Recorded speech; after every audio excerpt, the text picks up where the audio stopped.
রাজনীতিতে দাবার বোর্ডে কখন যে কোন চাল উল্টে যায় তা অনেক সময় খেলোয়াড়রাও বুঝে উঠতে পারে না।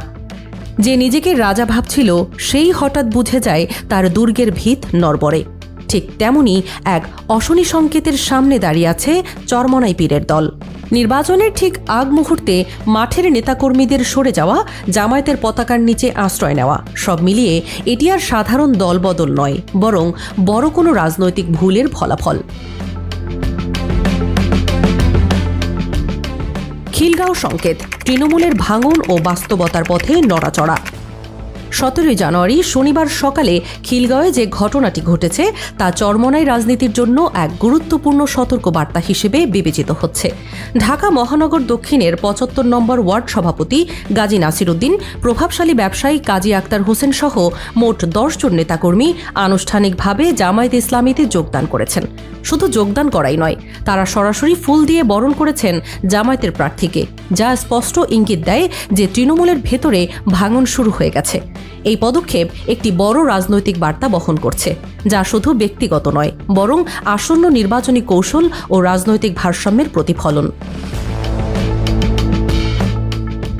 নির্বাচনের একেবারেই শেষ মুহূর্তে এমন সিদ্ধান্ত সাধারণত নেওয়া হয় না, যদি না নেতারা গভীরভাবে রাজনৈতিক বাস্তবতা এবং ভবিষ্যতের ফলাফল বিবেচনা করে থাকেন।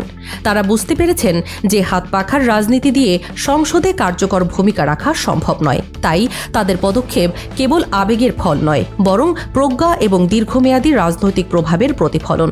তারা এমন একটি পথে পা বাড়িয়েছেন যেখানে জয়ের সম্ভাবনা, সংগঠনের শক্তি এবং বাস্তব পদক্ষেপ নিশ্চিত। এই পরিবর্তন শুধু ব্যক্তিগত স্বার্থের নয়, বরং রাজনৈতিক দায়িত্ববোধের পরিচায়ক, যা চরমনাই রাজনীতির ভবিষ্যৎকে নতুন দিক নির্দেশনা দিচ্ছে। একক সিদ্ধান্তের ফলাফল, চরমনাইয়ের লিডারশিপের ফাঁক। চরমনাই যখন জামায়াত চরমনাই জোট থেকে আলাদা হওয়ার সিদ্ধান্ত নেয়, তারা ভেবেছিল অন্যান্য ইসলামী দলগুলো স্বাভাবিকভাবেই তাদের অনুসরণ করবে এবং জামায়াত একা হয়ে পড়বে। তবে বাস্তব রাজনীতি কখনো এত সরল অঙ্কের মতো সহজ হয় না। মগবাজারে জামায়াতের জরুরি বৈঠক প্রমাণ করেছে, চরমনাইয়ের যতই শক্তিশালী নেতা থাকুক না কেন, কেউ তাদের ডাকে সাড়া দেয়নি। কারণ রাজনীতিতে শুধুমাত্র আবেগ, ব্যক্তিগত উচ্চাকাঙ্ক্ষা বা ধর্মীয় প্রতিশ্রুতি যথেষ্ট নয়। সাফল্যের জন্য প্রয়োজন শক্তিশালী সংগঠন, পরিকল্পিত কাঠামো এবং বাস্তব রাজনৈতিক ক্ষমতা। জোট রাজনৈতিক দলগুলো ভালোভাবে জানে চরমনাই একা তাদের প্রয়োজনীয় ফিন্যান্স, লজিস্টিক বা কেন্দ্র পাহারায় শক্তি দিতে পারবে না। উল্টো জামায়াতের সঙ্গে থাকলে তারা পায় সম্পূর্ণ সমর্থন, সংগঠন, অর্থ এবং জনবল। নিজেদের লিডার ভাবার আকাঙ্ক্ষায় চরমনাই এককভাবে মাঠে নেমেছে, আর এই একাকিত্বই তাদের আজ সবচেয়ে বড় রাজনৈতিক দুর্বলতা হিসেবে পরিণত করেছে। রাজনৈতিক বিশ্লেষকরা মনে করছেন, এই দূরত্ব চরমনাইকে ছোট দলগুলোর কাছে কম আকর্ষণীয় করে তুলছে, যা ভবিষ্যতে তাদের রাজনৈতিক প্রভাব সীমিত করতে পারে। ভোট ব্যাংক বাস্তবতা ও ব্র্যান্ড শক্তির সীমাবদ্ধতা। ডাকসু নির্বাচনের অভিজ্ঞতা চরমনাইয়ের জন্য বড় শিক্ষা হওয়ার কথা ছিল। জামিল উদ্দিন খালিদের আত্মবিশ্বাস আকাশচুম্বী হলেও ফলাফল ছিল নির্মম, মাত্র কয়েকশো ভোট। এই ঘটনা প্রমাণ করে, ডানপন্থী বা ইসলামী ভোটাররা যখন বিকল্প পায়, তারা লোকাল ব্র্যান্ড নয়, ইন্টারন্যাশনাল ব্র্যান্ড বেছে নেয়। ছাত্র রাজনীতিতে সেই ব্র্যান্ড হল শিবির, যারা দীর্ঘদিন ধরে সংগঠন, পরিচিতি এবং নীতি দ্বারা ভোটারদের আস্থা অর্জন করেছে। চরমনাই যদিও আত্মবিশ্বাসী এবং প্রচারণায় সক্রিয়, তবে ব্র্যান্ড এবং দীর্ঘমেয়াদী বিশ্বাসের অভাবে তারা সেভাবে ভোটারদের মন জয় করতে পারেনি। জাতীয় নির্বাচনেও একই বাস্তবতা প্রযোজ্য। যখন জামায়াত 5টি ইসলামী দল নিয়ে মাঠে নামে, তখন চরমনাইয়ের নিজস্ব ভোট ব্যাংক সীমিত, প্রায় 3 থেকে 4% বেশি নয়। সিটি কর্পোরেশন নির্বাচনে চরমনাই যে ভোট পেয়েছিল তার বড় অংশ আসলে ছিল অ্যান্টি আওয়ামী ভোট, যা কোনো দলের নিজস্ব অর্জন নয়। এবার যখন জামায়াত ও বিএনপি মাঠে রয়েছে, সেই ভাসমান ভোট আর চরমনাইয়ের ঝুলিতে পড়বে না। অর্থাৎ শুধু আবেগ বা প্রচারণার জোরে তারা নির্বাচনে জয় নিশ্চিত করতে পারবে না। তৃণমূল নেতারা ইতোমধ্যেই এই বাস্তবতা বুঝে ফেলেছেন এবং এটি চরমনাইয়ের রাজনৈতিক সীমাবদ্ধতা ও নির্বাচনী পরিকল্পনার দুর্বলতা স্পষ্টভাবে প্রমাণ করছে।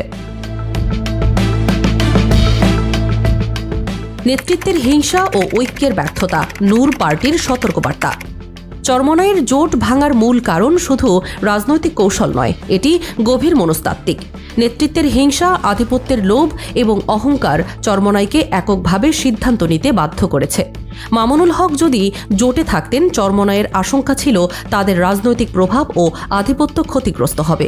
তবে মামুনুল হক বাস্তবতা বুঝে জামাতের সঙ্গে থেকে নিজেদের স্বতন্ত্র অবস্থান বজায় রেখেছেন, যা চরমোনাইয়ের জন্য একটি বড় চ্যালেঞ্জ হয়ে দাঁড়িয়েছে। চরমোনাইয়ের সবচেয়ে বড় ভুল হল আবেগ ও অহংকারকে প্রজ্ঞার ওপর বসানো, আর সেই কারণেই তারা এককভাবে দুর্বল হয়েছে। এই পরিস্থিতি অনেককেই মিশরের নূর পার্টির উদাহরণ মনে করিয়ে দেয়। মুসলিম ব্রাদারহুডের সময় নূর পার্টি অভ্যন্তরীণ বিভাজন ও ষড়যন্ত্রের কারণে শেষ পর্যন্ত স্বৈরাচারের শক্তির হাতে হার মানে। বাংলাদেশেও একই সময়ে ইসলামী শক্তির ঐক্যের সুবর্ণ সুযোগ তৈরি হওয়ার পর চরমোনাই বিভাজিত হয়েছে। এটি কি নিছক কাকতালীয় ঘটনা, নাকি কোনো পরিকল্পিত রাজনৈতিক কৌশল? এই প্রশ্ন আজ নির্বাচনী বিশ্লেষক এবং রাজনৈতিক মহলে আলোচ্য বিষয়, যা ভবিষ্যতের নির্বাচনেও প্রভাব ফেলতে পারে। জামায়াত চরমোনাই জোট ভঙ্গন পুরো ঘটনা প্রবাহ আমাদের একটাই শিক্ষা দেয়: রাষ্ট্র পরিচালনা আবেগের বিষয় নয়, এটি প্রজ্ঞা, ধৈর্য ও ধাপে ধাপে অগ্রসর হওয়ার নাম।